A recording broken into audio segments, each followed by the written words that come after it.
Ladies and gentlemen, welcome to Louisiana Gameday, your one-stop shop for all things Louisiana College football. From the 504 to the 225, 337 to the 318, we are covering the entire boot and letting you know what to expect on this beautiful September Saturday. My name is Bryce, aka Redfish, aka Cajun Reese Davis, and I will be steering this ship today with my boys No Chill and Cajun Insider. Make sure to check them out on all social medias, putting out great content. No Chill covers our HBCUs, Cajun Insider, as you would expect, down in UL Lafayette. They go live on Friday mornings, so if you're interested in the Cajuns, make sure to check that out. They've been doing that for a couple weeks now, and their show is just building and building and building. Um, I'm going to be covering the LSU Tigers a little bit later on in the show. And we were supposed to have our main man, Dusty, on here to cover ULM. I guess he hates us, just didn't show up. It is what it is. He said he would be joining in live. I don't see him at the moment. So we will walk on through and get into you. Here we go. Here we go. Mention his name and he shall appear. He's like Joe Hendry. Dusty Thibodeau is on the screen talking about ULM. Dusty, we were just throwing you under the bus for not showing up, and yet here you are. Last week he came to us live from an airport in El Paso, and he was the good luck charm. 31-25 win over UTEP for the ULM Warhawks. Yeah, hopefully it's 2 weeks in a row, but man, what a tall task of Arkansas State, 15 in a row winners over ULM. You know, it's been a while. It's been well over a decade since the Warhawks have been able to get this win over Arkansas State, a big Sun Belt Conference West divisional foe. I think that we've seen though already this season that the secondary for ULM has been really suspect, and this isn't the team that you want to go to try to get things right when you have one of the best quarterbacks in the Sun Belt there of Jalen Raynor coming back, and arguably the greatest receiver behind T.Y. Hilton that this league has seen in Corey Rucker. It's going to be a dogfight. And really, I think that the secondary play of ULM is going to be key of whether or not the Warhawks are able to pull off this victory. So last week, obviously we said good luck charm. You made it on down to El Paso. And while we were talking about it, we kind of moved on from the game and just said, hey, that area is beautiful. How was the stadium? How was the atmosphere? How did you enjoy El Paso while you were down there? Absolutely amazing. I would love to go back to another UTEP game. I know they're rocking some of the smoothest uniforms this week with that orange and kind of that light blue. It's a beautiful mix. I love it. Interesting tradition where they run through the stands coming out of the mine shaft there onto the field. They were wearing the digital camos that now they are 0-3 wearing. So if you're ever seeing that they're going to wear that this week, make sure you're betting against the Miners during that. Stadium was absolutely amazing.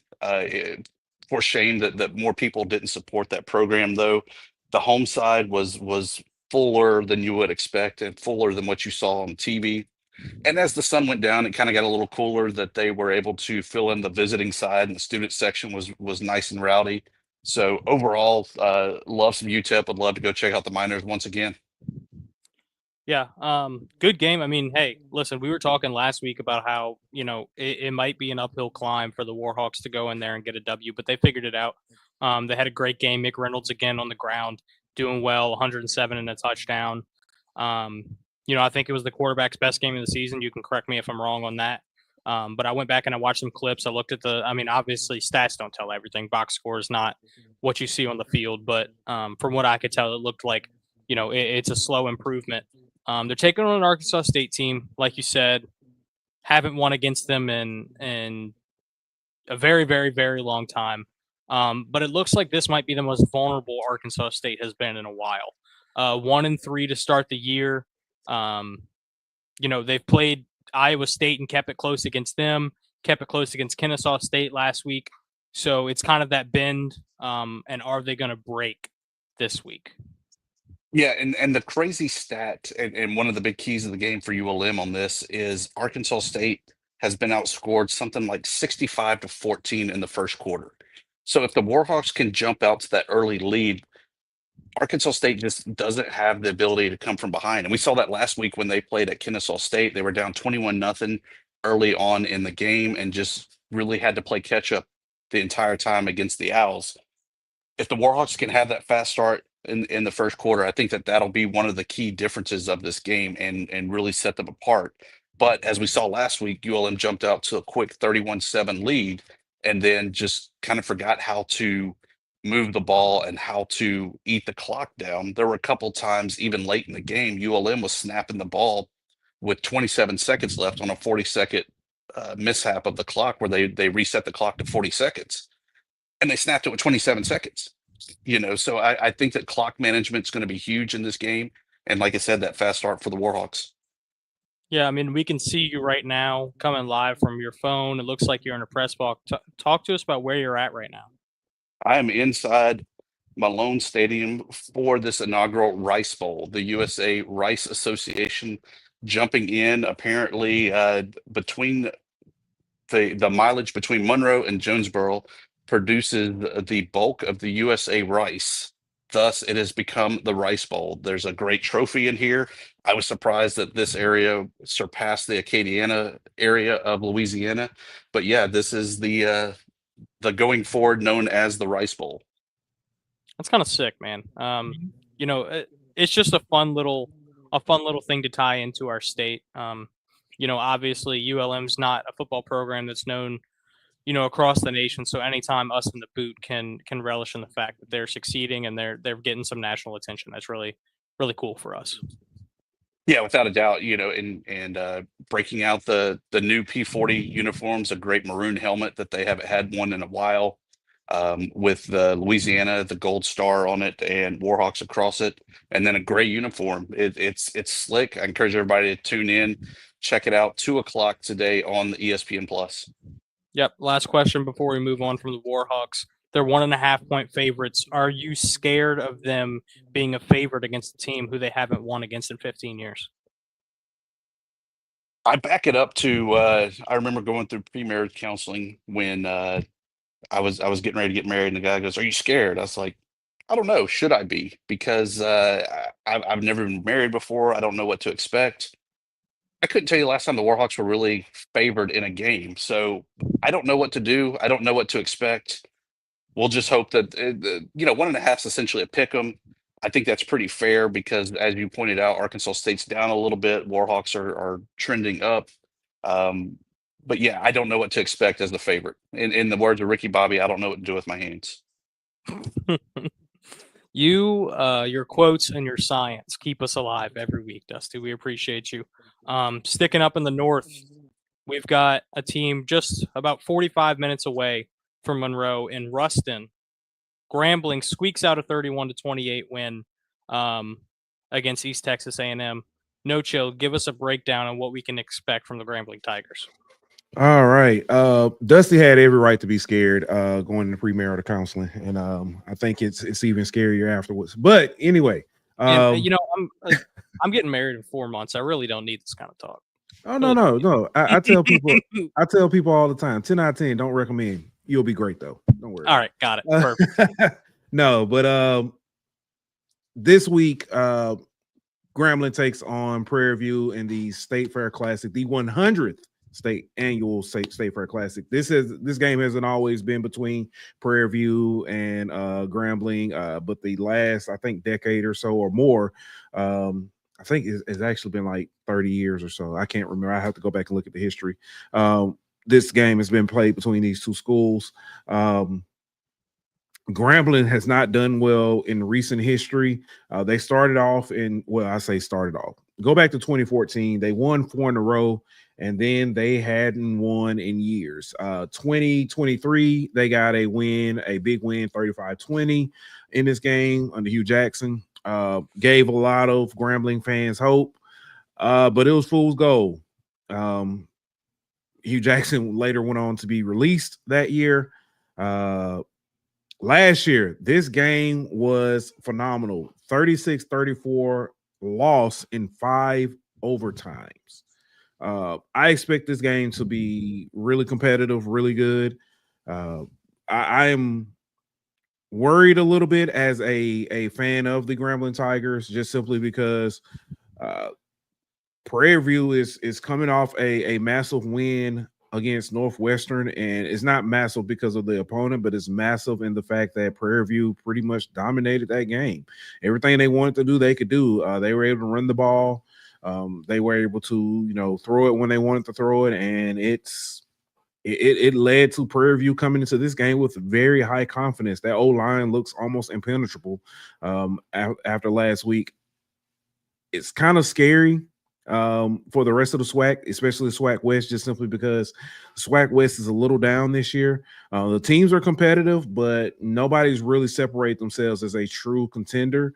Prairie View is starting to take that leap and pulling themselves away from the rest of the SWAC.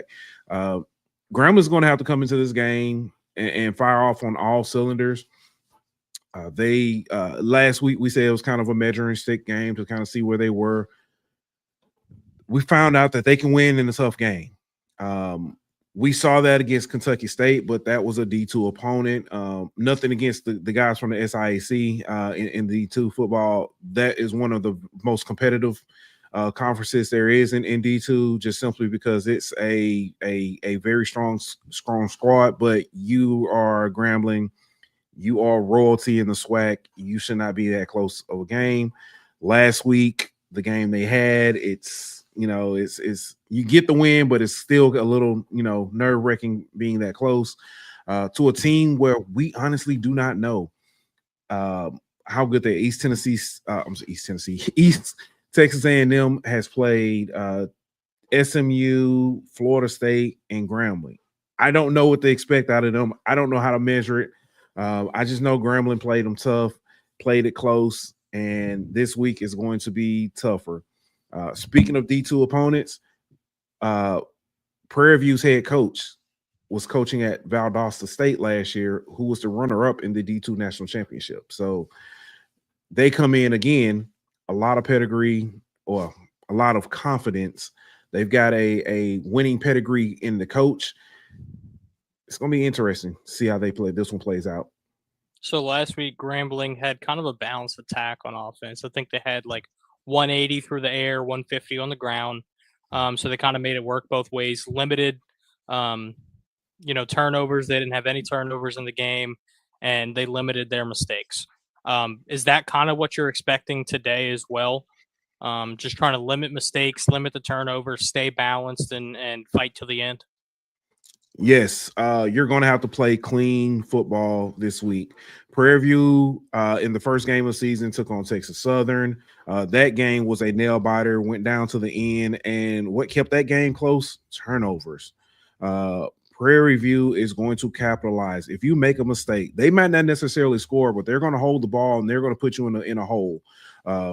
Grambling has to find a way to play mistake-free football. You don't have to be perfect. You just have to be mistake-free and limit your errors. I'm gonna go ahead and say I think Grambling can pull off an upset in this one, specifically just because a guy I graduated with went on to play college football at Grambling, so therefore I picked Grambling. Shout out Cash Foley. Moving on from Grambling onto a team down in the 225. Had the bye last week. That's time to reset, time to get your feet under you, rest, and move forward in the Southern Jaguars. Southern takes on Jackson State, the defending champions of the SWAC and the HBCU national title. Jackson State comes into this one. There is a question mark. They have swapped quarterbacks. The starting quarterback from that championship team is still on the team. They have swapped quarterbacks. So there's a little, I guess, question there. However, Jackson State is still Jackson State. They are dominant. A lot of people thought that would end when Prime left and went to Colorado. No. The head coach, TC Taylor, is a Jackson State guy through and through. He played quarterback and receiver there. He has found a way to keep that Jackson State tradition of winning alive. I do want to throw this in there. They were winning before Prime. I want to throw that out there. That's what I was going to say too. Is listen, for everybody who only knows Jackson State because Deion Sanders was there and Shadur Sanders was there and Travis Hunter committed there. Listen, they were a program who had a sustained set of winning long before Deion Sanders ever considered becoming a coach. And they're still winning now that he's gone. So you can't look at the name Jackson State and immediately just be like, oh, that's Deion's old school. Yeah. That's not what it is. It's a solid football program that wins year over year and always makes their mark in the swag. Yeah. And I will say this, there is no love lost in this rivalry.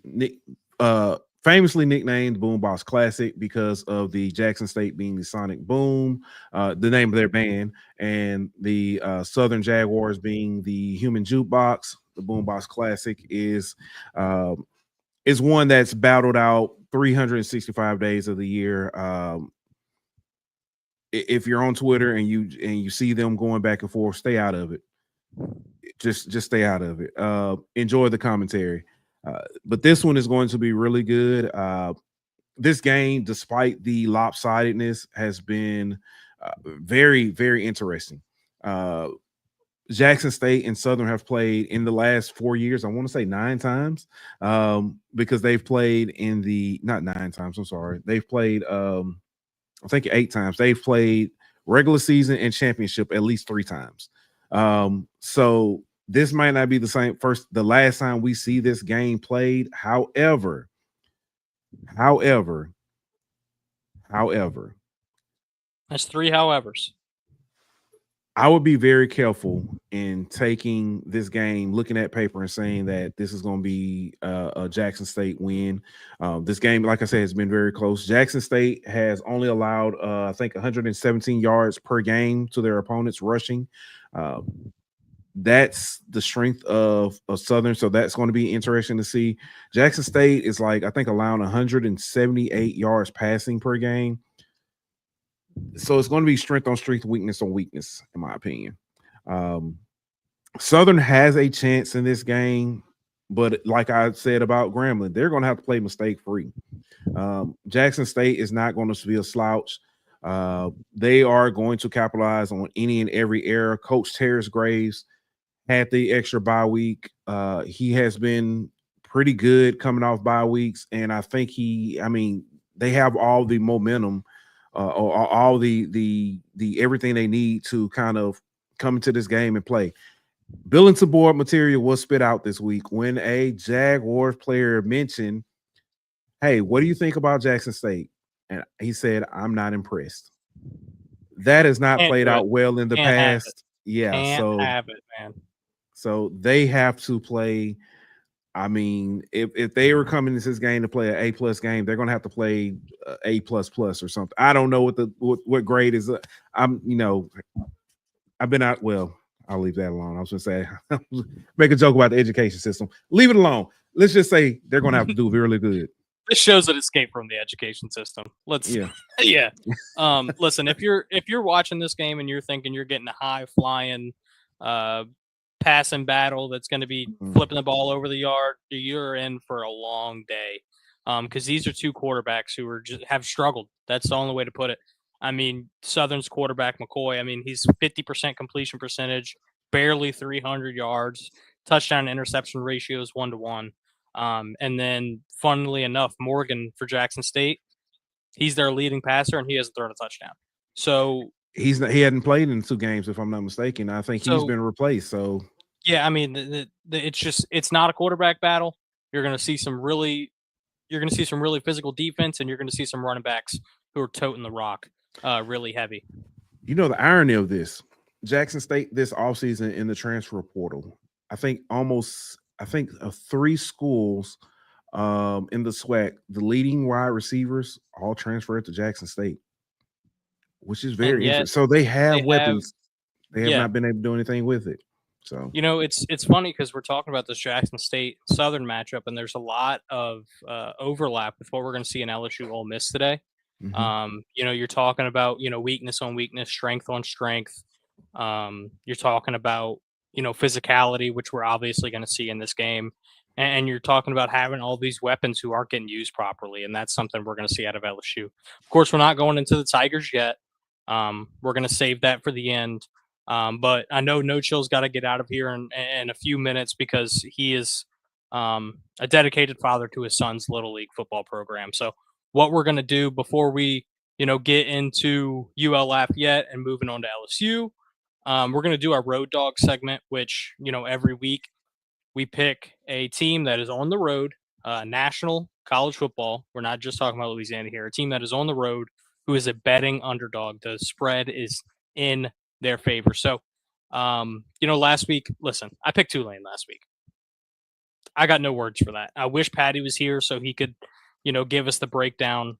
I took them 11.5, and even if I took them 31.5, they wouldn't have covered. So I mean, it did not go well for the Green Wave in Oxford. In honor of Dusty, I'm gonna give some pseudoscience. Revenue at liquor stores went up last Saturday. Got to find a win where you can, brother. Yeah. I mean, listen, it's even when you lose on the field, you might win outside of it. So, listen, my road dog this week, going a little out the box from what I've done in the past. I usually try to stick in the SEC or the Big Ten just so people know the names. This week, I'm taking the UCF Knights, University of Central Florida. They're going to Kansas State. Kansas State, to me, has been one of the biggest disappointments nationwide. They were a team who was ranked before the season. They had hopes of winning the Big 12, and they're 1-3 right now, and they do not look like they can turn it around. Avery Johnson was supposed to be, the next Colin Klein, the next great quarterback in the purple and silver down in Kansas, and yet we aren't seeing much. I mean, his dad and brother are fighting on the sidelines of games, so there's not a lot of positivity coming out of Kansas State, and yet they're 5.5-point favorites at home. Give me UCF to cover that. They just demolished Bill Belichick-led Tar Heel program last week. And they're trying to make their mark in the Big 12 too. They're still undefeated. And if you remember anything about UCF in 2019, they went undefeated, considered themselves national champions. And then they decided to give a guy named Joe Burrow a big hit in the Fiesta Bowl, and then unlocked what we now know today is the greatest college football team of all time. So give me UCF to cover 5.5 at Kansas State. Yeah. Ooh. Like you, I had to go a little bit outside the box on this one. And I actually have two. I'll give you the first one. I got to see this guy coach at Tennessee State. Saw what he was able to do with that program to kind of rebuild it, get them some resurgence. Eddie George with Bowling Green, they're taking on Ohio today. They are, where did I just see it? Is it 10? They are 7.5-point underdogs. Give me Bowling Green to cover. Even if it's just by the hook, I think Bowling Green can get it done. Ohio has been known to be a very good defensive team, has been pretty solid this season.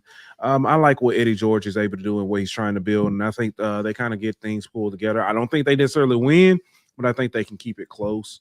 And I'll stick there just in case me and CJT have the same thing, so I'll let them go. Yeah, I mean, listen, Ohio's a nasty football program. They make it work in that MAC. But Bowling Green, like you said, Eddie George kind of trying to turn around that program. Feels like Bowling Green's kind of on the up and up. They're a team who's now starting to produce some NFL talent. And they have players in the program. So we'll see if Bowling Green can cover that 7.5. CST, Cajun Insider, Sports Talk. Give me your road dog. Yeah, well, I was sitting here trying to figure it out. I got App State, who is going to Boise State today at 6:30. Right now, the spread is in favor of Boise at 16.5. I personally have App State covering that spread. I'm not sure if they'll be able to win the game. This will be a really good game. This is probably one of the more underrated matchups this weekend. It's going to be on FS1 at 6:30. Look, you got arguably a top 10 passing offense in App State. They currently rank third nationally passing the ball. They average 358 yards through the air per game. And AJ Swan is looking really good. 5 touchdowns. However, he does have 4 interceptions. Former Tiger, AJ Swan. There Give you it up. go. Give it up. On the flip side, and yeah, that's why he's third nationally right now, or that's why their offense is third nationally in passing yards. On the flip side, you got Maddox Madsen, who also throws for a lot as well. They are ranked 24th nationally in passing yards. So you're looking at 2 offenses right here who are top 25 nationally in passing yards. They average 292 yards. Madsen has 808 so far on the season, 5 touchdowns, only 1 interception. So 2 really good quarterbacks over here. You also have a really good running game from both teams. Rashad Dubinin, who is averaging around 150 yards per game, 120, 130. He has 400 on the season, 2 touchdowns. The App State Mountaineers right now average 67th nationally in rushing yards. Look on the flip side, Boise State still has their spark that they had last year with Ashton Genty. Right now, they have it with Dylan Riley, who right now has 314 yards and 5 touchdowns. They rank 16th nationally in rushing yards. They average 244 per game. So you're looking at 2 high-powered offenses. App State doesn't score as much points as Boise State does. But if you look at the defense, these 2 defenses are kind of in the middle of the pack in the passing yards. So we could be in for what could be a shootout as far as passing yards. App State only allows 62 yards on the ground per game. Again, against this offense of Boise State and then their run game, who has a really good running game, they might be limited today, but they still have that passing game that works for them. On the flip side, Boise State allows 167 yards through the ground, so we could see App State running the ball as well. This one's hard. I was surprised to see the spread at 16.5 in favor of Boise, and I just automatically said in my mind, this is the game that I want to go to. I was scrolling to see if there were any other games, and I was like, nope, this is the game I really want. So give me App State to cover over here, the 16.5. I don't know if they'll win the game. It is at Boise, but it will be a really good game, that's for sure. It's funny. We literally talked about that game, and that was one of my games that I was looking at, and I was like, I like App State in that one, so I completely agree with you. Boys in Boone. I was telling Nocho earlier. That's a team I selected for my first dynasty in college football 25. After it made its 10-year return, and we won 6 championships together. So I have a love for the Mountaineers. All right. Listen, we gave our road dogs. Unfortunately, CST's co-host is not here. Abdul's buddy sitting to his left. Empty chair, unfortunately. He is probably the best one we've got on this podcast. I feel like he never misses. Unfortunately, he's not here to give us his pick. But if you want to go listen to how good he is, go listen to our past episodes. They're always accessible on all social medias at Be in the Know. You can see it there in the bottom left-hand corner. No Chill, I know you got to get out of here in a minute. Anything you want to say to the people before you head out? Hey, enjoy yourselves. Have a great day. It's only one game, people. It's only one game.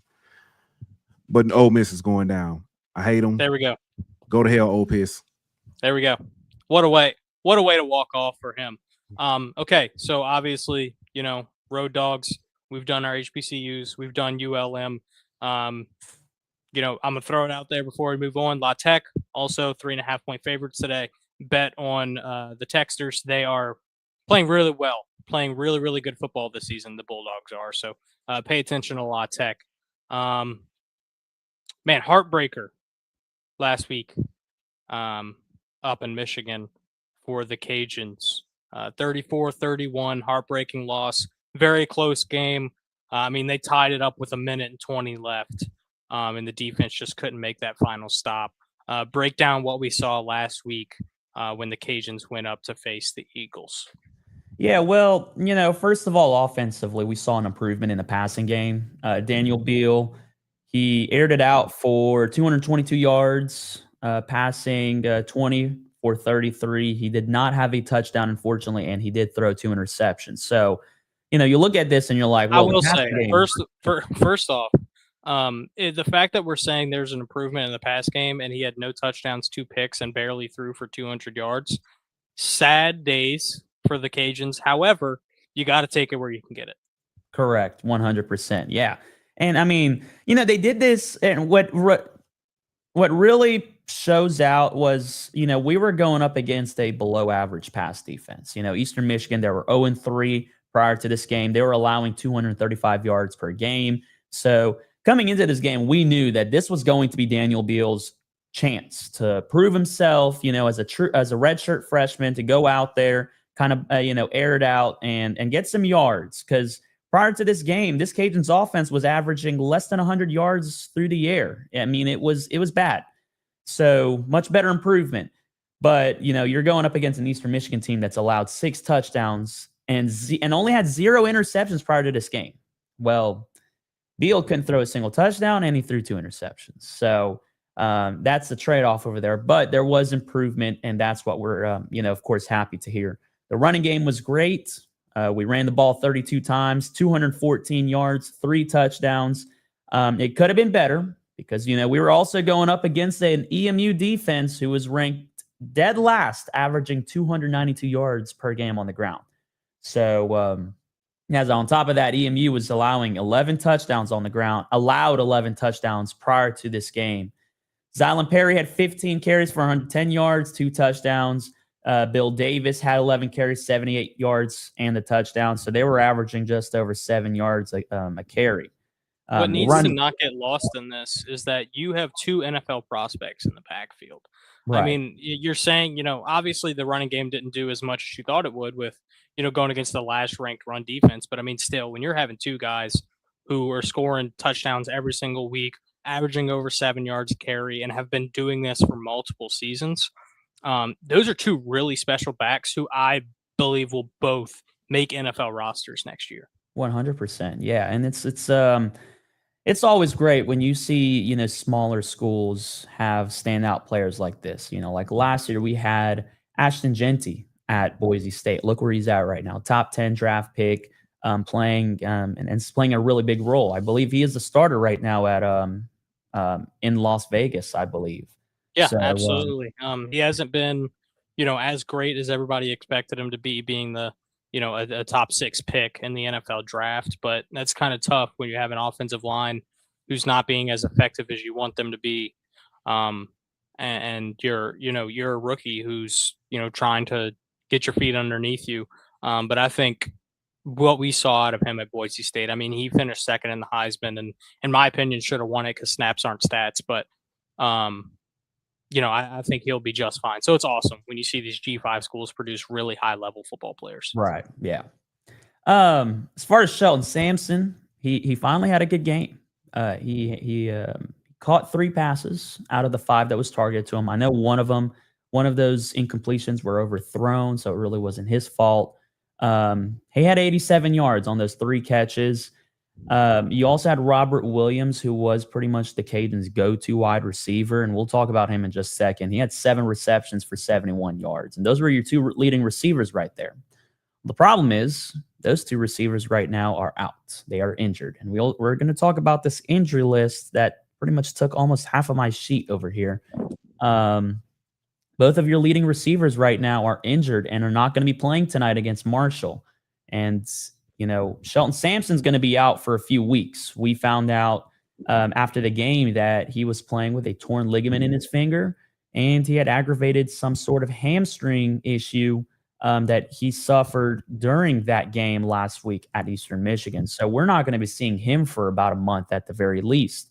Question for you, Abdul. This torn ligament in Shelton Sampson's finger, do we know how long that's been going on for? I believe he had suffered that this game. Okay. As far as I'm aware of. No, I'm sorry. Let me backtrack here. I'm not sure if this was suffered this game or it was before. And I know I'm just thinking. You're probably going down the same route I am of like, hey, listen, he's had problems catching the ball this year. Right. Is health a reason for it? Right. Yeah, and then and that's probably something that I could probably find out today and ask and see. But whether or not this was something that was affecting Samson's performance this season, he at least had an improvement. He finally got a chance to kind of prove himself a little bit. 87 yards. Helped the Cajuns drive down the field for their what was supposed to be a game-tying field goal that they got. So those two receivers are going to be out. Robert Williams got transported out by an ambulance after the game, and I was not aware of it, but turns out Coach Des said that he had numbness in his back and he had a headache. So that's always not great news to hear. I'm not sure how long he's going to be out for, but one thing we learned on offense this past game was you either throw it to Rob Williams or you throw it to a tight end, because those two groups or player in group made up for 76% of all the completions that we had last week. Well, now you don't have Robert Williams. So that's obviously a big blow. Defensively, we allowed 34 points. That's Eastern Michigan had not allowed more than 27 points this season up until we played them, or more than 27 points. And, there were a lot of big plays that they allowed.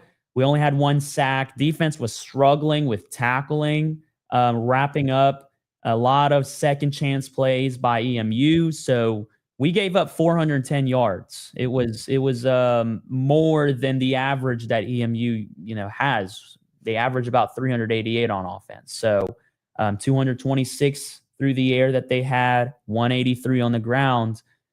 Dante McMillan had 126 yards rushing. And I've said this in the past, or in the past few days, the Cajuns now have allowed season leading rushers for Rice, Missouri, and now EMU to have their biggest games against us.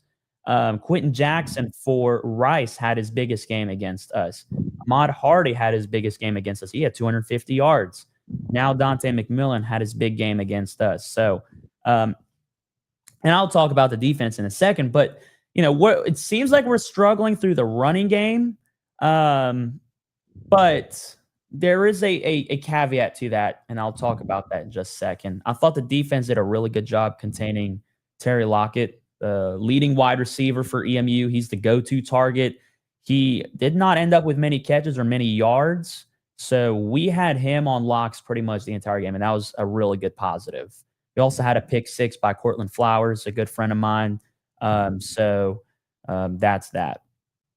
As far as last week's game, Cajuns right now are 1-3 coming into this game. Not what we were expecting, obviously, but it is what it is. You have, there are going to be times where injuries are just going to put you in that situation. So that's that. Speaking of injuries, we have 15 players on the injury report this week.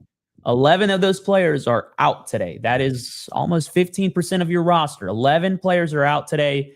And by the way, out of those 11 players, 6 of them are starters. So you have Maureen Elliam, who got injured and transported out by ambulance at Missouri. You also have Robert Williams, who got transported out by ambulance last week. He's out. Shelton Sampson's out. Quarterback Walker Howard's obviously out. George Jackson, your right tackle, starting right tackle's out. Our long snapper, Carter Milleran's out. So we have a lot of players that are out. And there's a lot more players on this list that I'm not going to read through, but it's tough times right now for the Cajuns here in Lafayette. It's tough times. And today's game is going to be this game where kind of reminds me like the Saints were have been in the past couple of seasons, where injuries have been stacking up and the team's performance is obviously not improving. And the fans are like, well, what's going on? And when is this going to end? And you hope tonight would be that end to the injuries. So, Marshall, on the other hand, we already know they lost everyone this season or after last season. 50 players transferred out. 21 of them went to Southern Miss with Coach Huff. Obviously you had graduates as well. So they lost pretty much their entire roster. Right. Almost pretty much all their starters left. It was just bad. But coming into this game, they're in better shape than the Cajuns are right now. Like, coming into this season, the Cajuns were supposed to have Walker Howard and Sheldon Sampson. We thought we'd have this big connection and just this passing offense that would be lethal. Bill Davis and Zylan Perry, obviously, they're doing a great job right now running the ball, but you thought you'd have this really good offense just in general. And right now, Marshall, they lost everyone, yet they're in better shape than the Cajuns. So they open up as 2.5-point favorites. Cajuns opened up as 2.5-point favorites. Right now, we are 2.5-point underdogs at home. So that's that. Offensively, what UL's looking at is Marshall's rush defense is 35th in the country. They allow 103 yards per game on the ground. However, I will say they did play Georgia this season, who ran for 240 yards against this Marshall defense. So you take that game out of the picture, and the other 3 games that Marshall has played, they've only allowed 57 yards per game, which is 5th nationally if you put that in a ranking. Meanwhile, UL averages 200 yards per game on the ground. That's 41st nationally. So we're talking about a top 50 offense, top 50 rushing game versus top 50 rushing defense. And so we're expecting UL to take advantage of the passing game here, because Marshall allows 256 yards per game through the air. So we expect this game to be similar to the EMU game last week, where Daniel Beal was, he's getting ready. This is his chance to go and prove himself, air out some yards, hopefully score some touchdowns.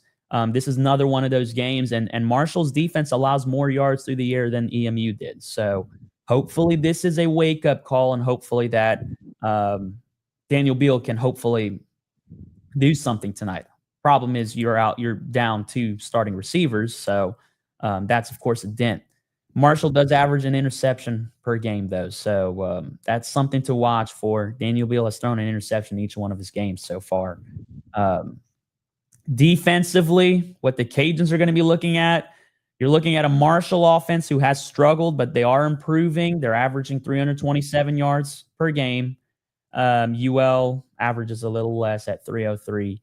The Herd average 180 yards on the ground, and they don't have a situation where it's like a Bill Davis and a Zylan Perry or just an Ashton Genty type deal. They have a deal where you're going to see 4 or 5 different running backs run the ball on the ground in a heavy rotation, and that is their type of offense that they do. So don't expect to see any specific leading rusher tonight. You're going to see a lot of rushers from Marshall, including running. That's not including quarterback runs. That's not including wide receiver jet sweeps. They have over 15 rushing players this season. It's ridiculous. So that's that. UL average 216 yards per game on the ground. It's one of the worst in the country. Now you take out the game against Missouri. We're just saying the same about Marshall taking out Georgia. You take out UL's game versus Missouri, they're pretty good. They allow 145 yards, but you're gonna have some struggles on the defensive side of things when you're going up against 5 different running backs. This is a matchup to watch, though. Marshall's running attack versus UL's rush defense. They have Carlos Del Rio Wilson, their quarterback, who won Sunbelt Offensive Player of the Week last week. He averages 250 yards per game through 6 quarters. He's only played 6 quarters of football this season and some change. He has 6 touchdowns and 0 interceptions in those 6 quarters. So you're looking at a quarterback here who is on the rise. We haven't seen much from him this season because they've played other quarterbacks. He's the one that looks like they're going to be rolling with this season. On the flip side, UL's 22nd nationally in passing yards allowed. They only allow 160 yards per game. So you're looking at a really good offensive attack through the air versus a really good defensive secondary. This is going to be a matchup to watch. And I didn't see any standouts from Marshall. They have DeMarcus Lacey and Toby Payne, the tight end. Those are really the go-to targets that are favorite targets. There aren't really any go-tos, so to speak. Xavier Turner Bradshaw as well. That's about it. Marshall doesn't really have this Terry Lockett Jr. that Eastern Michigan had last week. That's their go-to receiver. They don't have that. So, look, final thoughts. I think both teams have both teams have really good rush defenses. Marshall's appears to be elite. 57 yards per game allowed. That's really good. Expect UL to pass the ball a lot more this game, hopefully.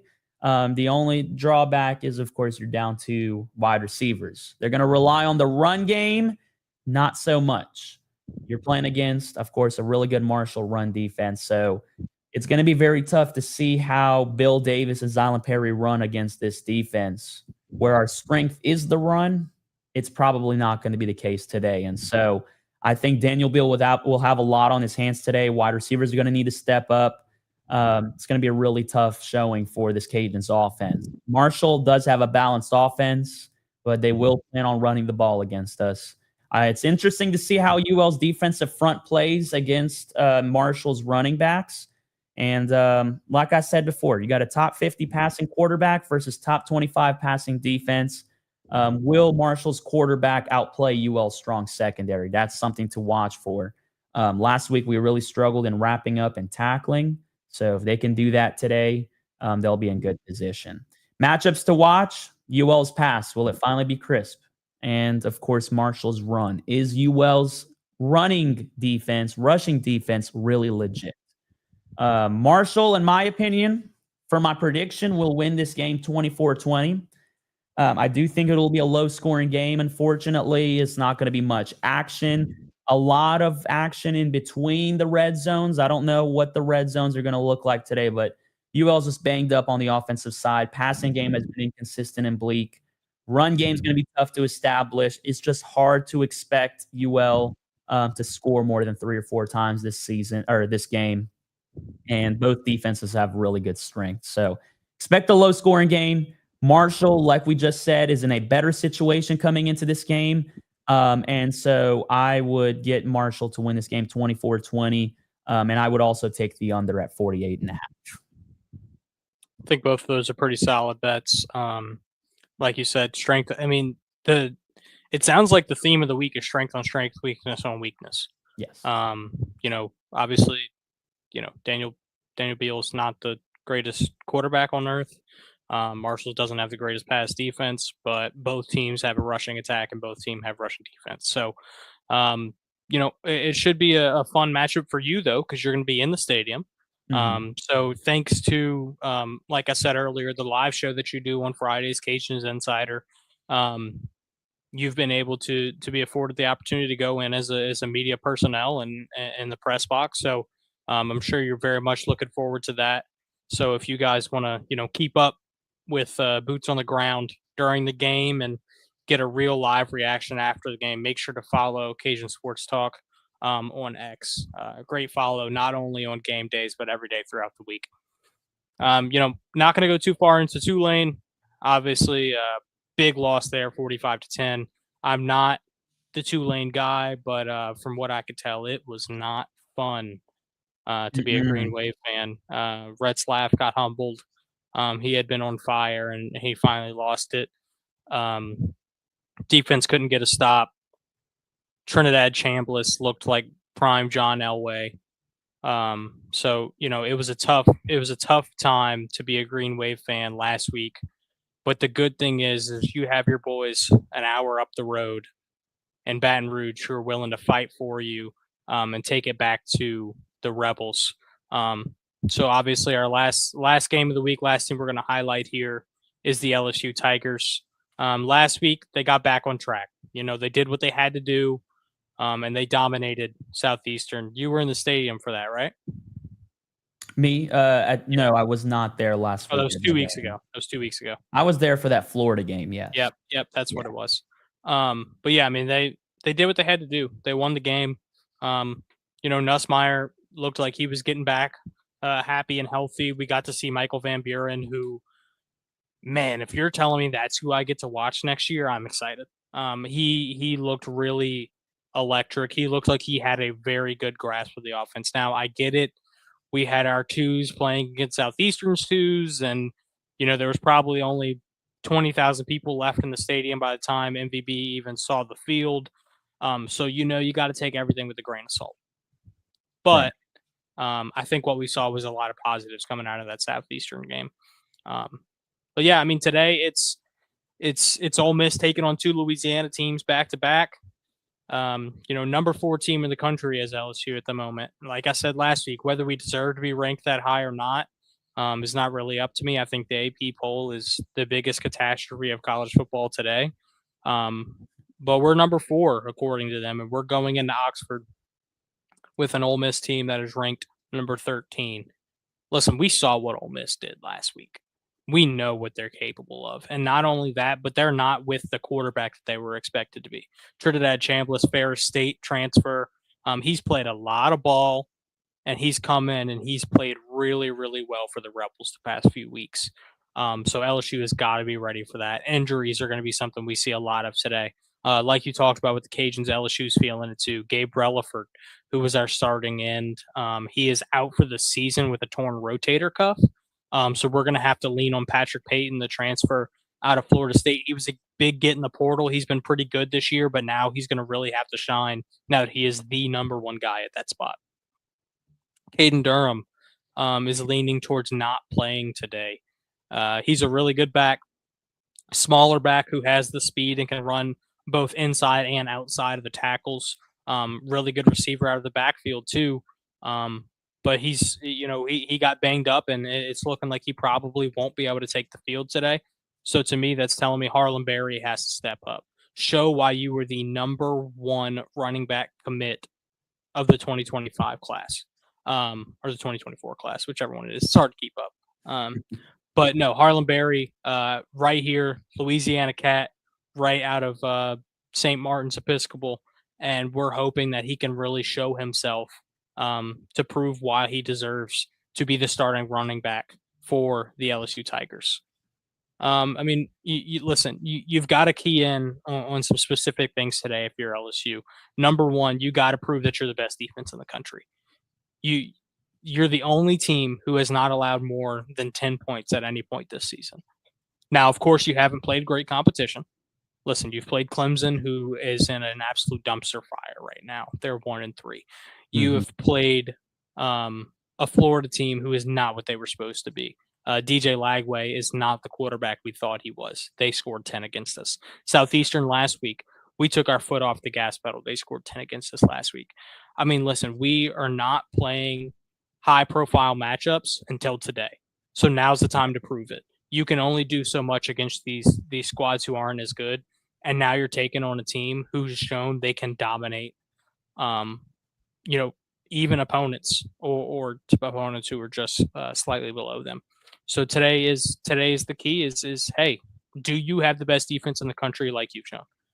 Which is crazy because Blake Baker is taking a team who 2 years ago we had one of the worst defenses in LSU history. Right. Our secondary couldn't do anything. They couldn't stop they couldn't stop a mosquito at this point. But Corey Raymond has come in back from Florida. He's a Louisiana guy. He is LSU's golden child. And here he is, and he's making the secondary great again. You look at DJ Pickett as a true freshman who has looked phenomenal. You look at Mansour Delane, who may be the number 1 corner taken in the NFL draft based on what he's done here in Baton Rouge. You've got Tashawn Spears, who is really starting to show out at the safety position now that he's gotten a shot. And then, you still got guys like Cooley in there as well. AJ Halsey, the transfer in from Texas A&M, has been playing phenomenal ball as well. I mean, we have got some really, really big-time players in the secondary, and the strength of our defense comes in that second line with the linebackers. You look at, West Weeks, the older Weeks brother, who hasn't really been anything until this year, and now he's getting 10 tackles a game. You look at Harold Perkins. How do we use him today? Is he going to be the spy for Trinidad Chambliss? Is he going to be rushing the passer? Is he going to be dropping back in coverage? Is he that star position that we've talked so much about since Blake Baker came down to Baton Rouge? How are we going to use HPK? And are we going to make it count? Because we know Trinidad Chambliss can do it on the ground, over 100 rushing yards last week.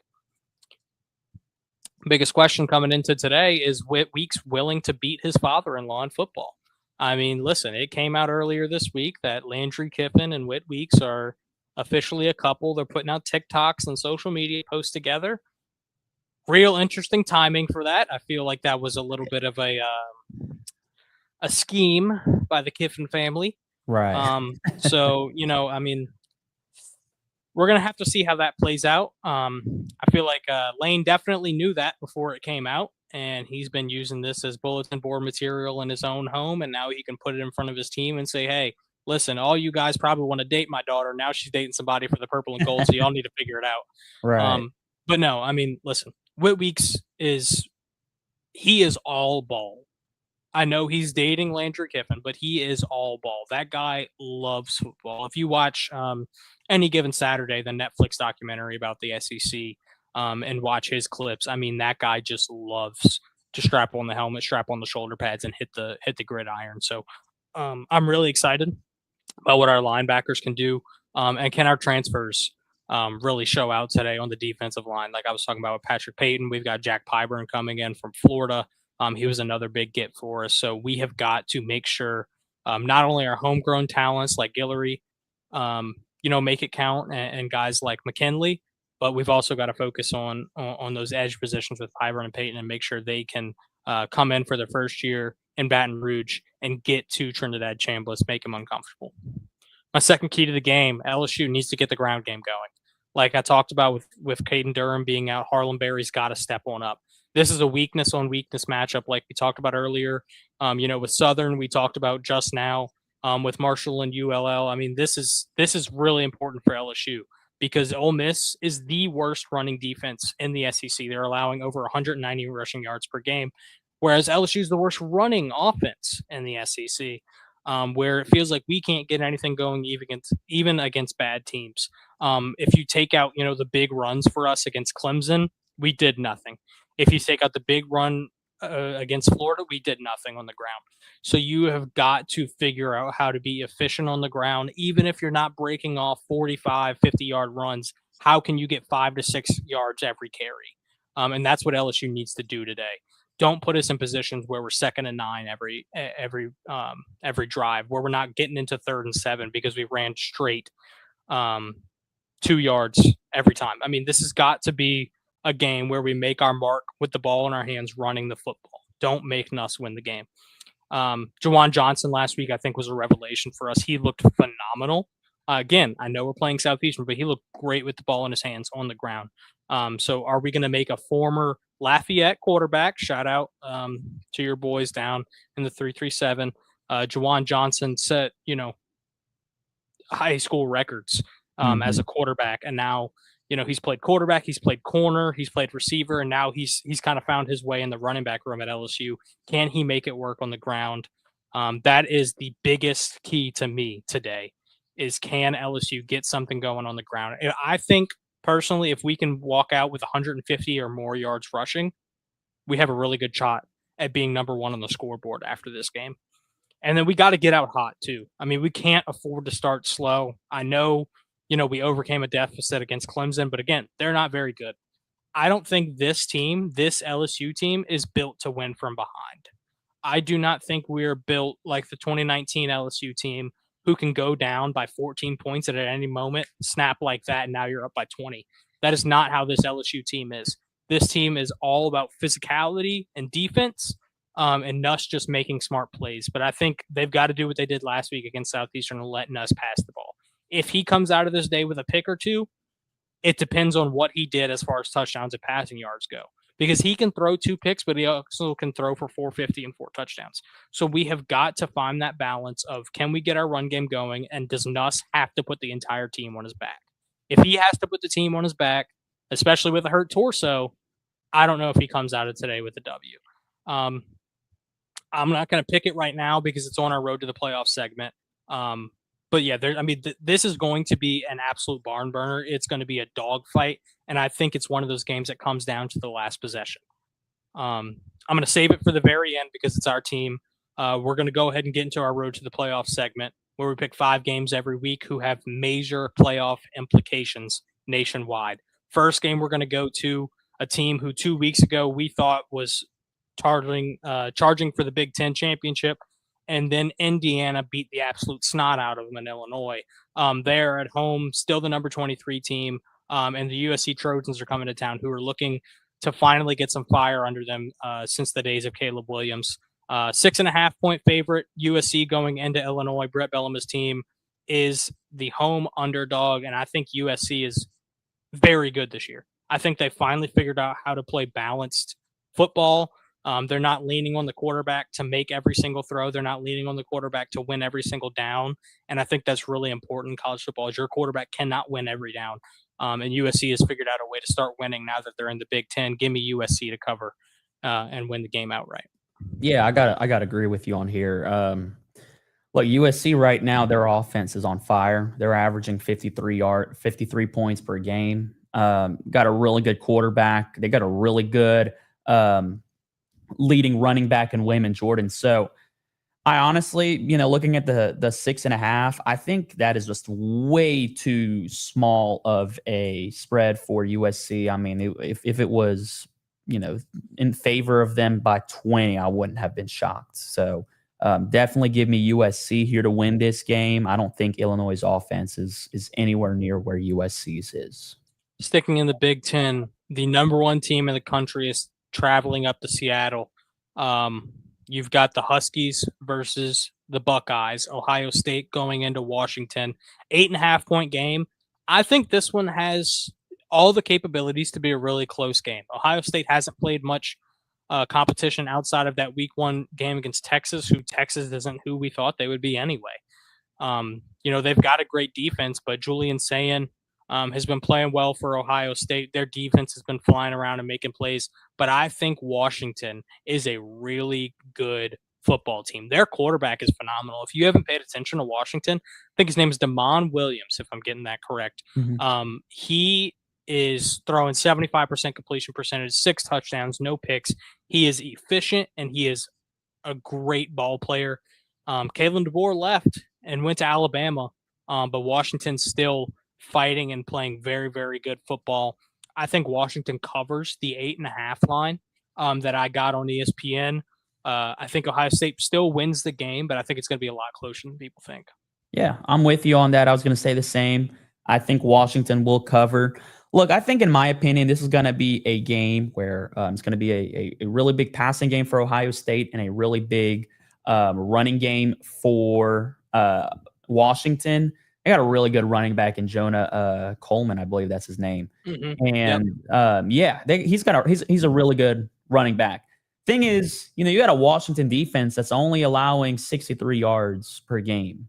Going up against an Ohio State running game, it's going to be tough for them to run the ball. Now, look, granted, these two teams haven't really played anyone other than Ohio State playing Texas, of course, but Washington really hasn't played anyone really to this extent. So hard to really say, but it looks like they got a really good rushing defense. I think Washington will run the ball pretty well against an Ohio State defense that is also really good. So I don't think it'll be enough for them to win the game. So I agree. I'll take Ohio State to win this game as well. But Washington covering the spread, I think it's going to be a close game. Going down to the SEC, you've got a game for the ages in Athens, Georgia. It's basically a pick 'em at this point. UGA, the University of Georgia, is 2.5-point favorites at home against the Crimson Tide of Alabama. It's a top 20 matchup. You've got number 5 Georgia, 17 Alabama. It's 2.5-point spread, which is basically a pick 'em with Georgia getting an extra 2 points because of home field advantage. If this was on a neutral field, the line would basically be, even, according to the sports books. I don't think that's fair to Georgia. I think Georgia is a team who played Tennessee, and Gunnar Stockton proved he could win in the SEC. He proved he could win big-time football games. Alabama obviously had that big loss to Florida State early in the year, and they've really picked it up since then. It's not like they're a bad football program, and they're, never going to make the SEC championship game again, and Kalen DeBoer needs to be fired. I mean, there's a lot of talk going on around that Crimson Tide team, so they've got a lot of bulletin board material and a lot of fire under them to go into Athens and try to win. But I trust Kirby Smart, and I trust the Bulldogs at home, Sanford Stadium. That place is going to be rocking. I believe it's a blackout game, so Georgia is going to be firing on all the cylinders. I like the Bulldogs to cover 2.5. I would take them if the line was even at 4 to 5.5 as well. Yeah, look, if this game was at Alabama, this would be a completely different spread. And I'd probably say this game would go either way. This game's at Georgia.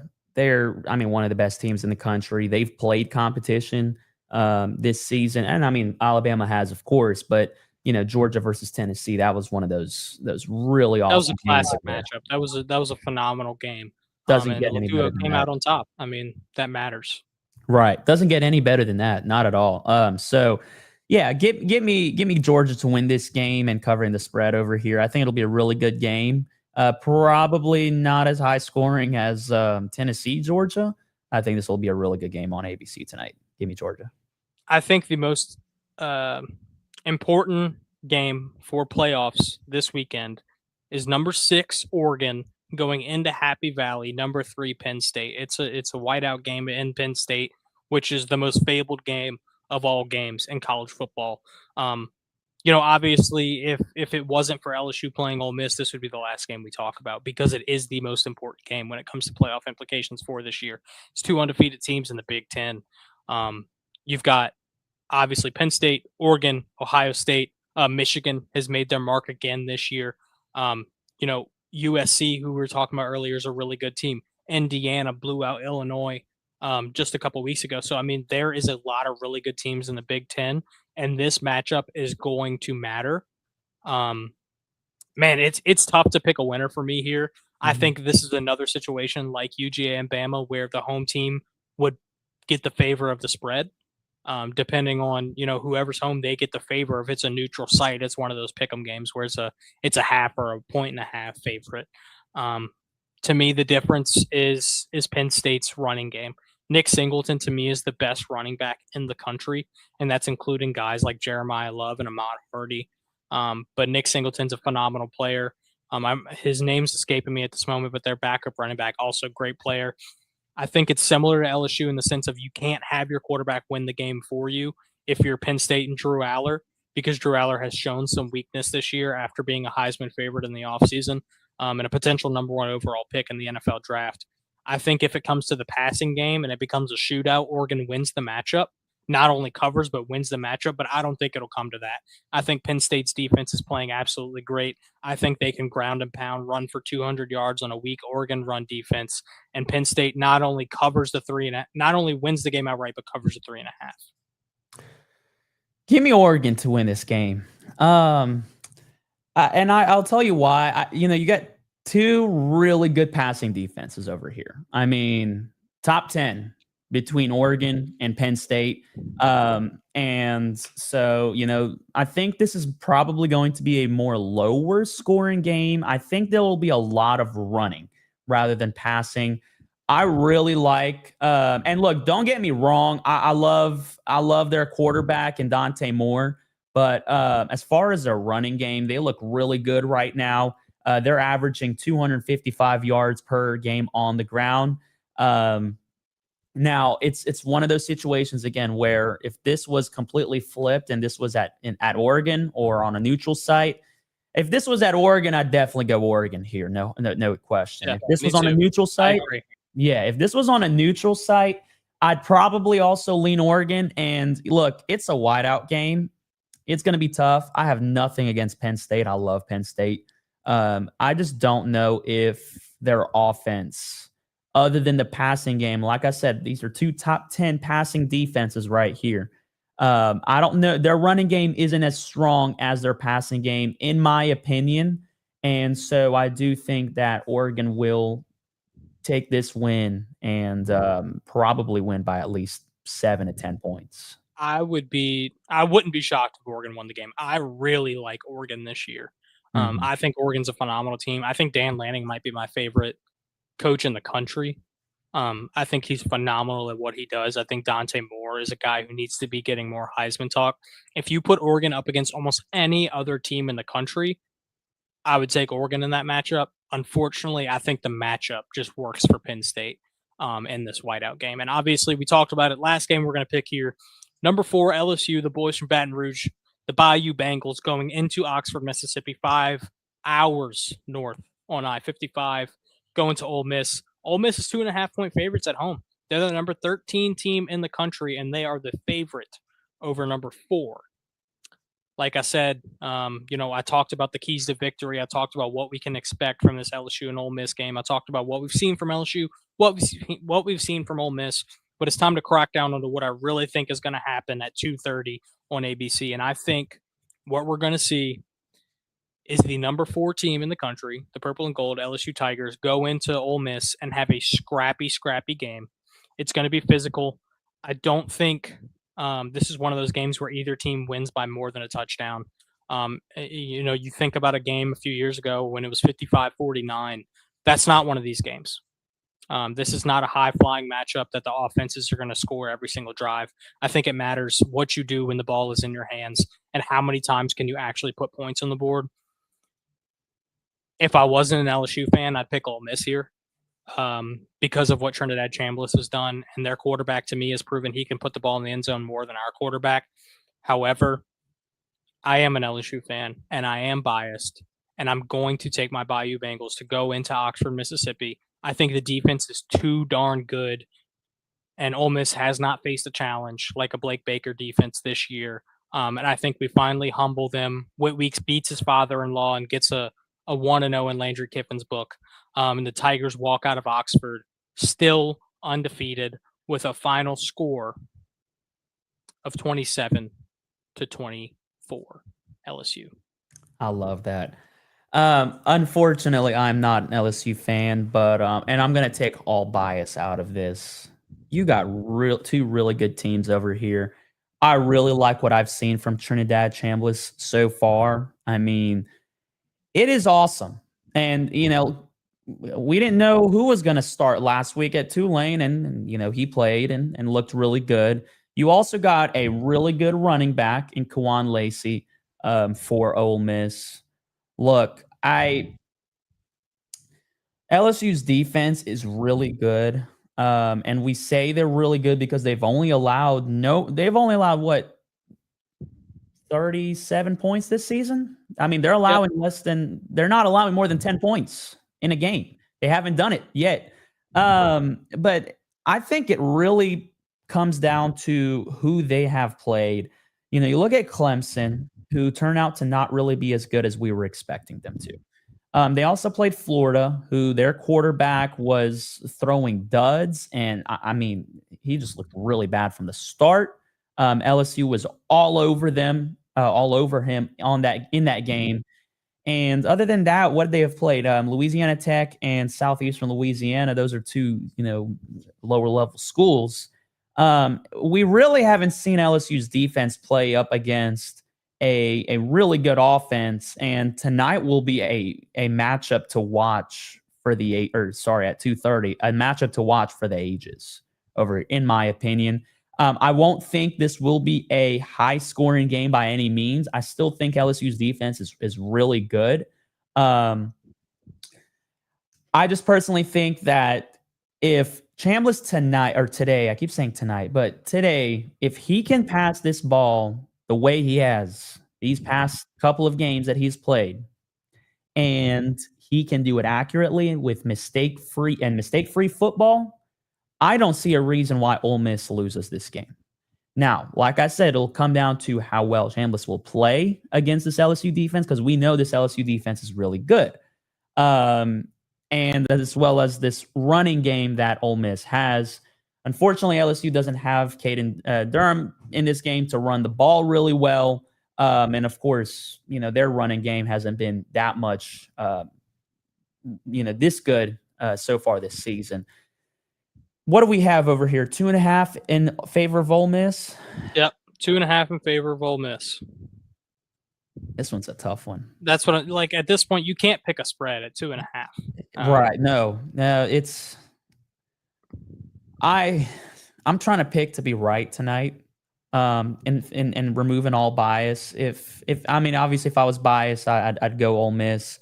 Let me take Ole Miss over here. I think this will also be a 27-24 game in favor of Ole Miss. I think this will be a really good game that'll come down to the wire, and it'll go either way, in my opinion. I mean, listen, if LSU wins this game, they prove that they belong in the SEC. 100%. They prove that they have a path to Atlanta. And they'll probably move up from number 4 in the country, and they'll prove that they deserve to be in that top 5.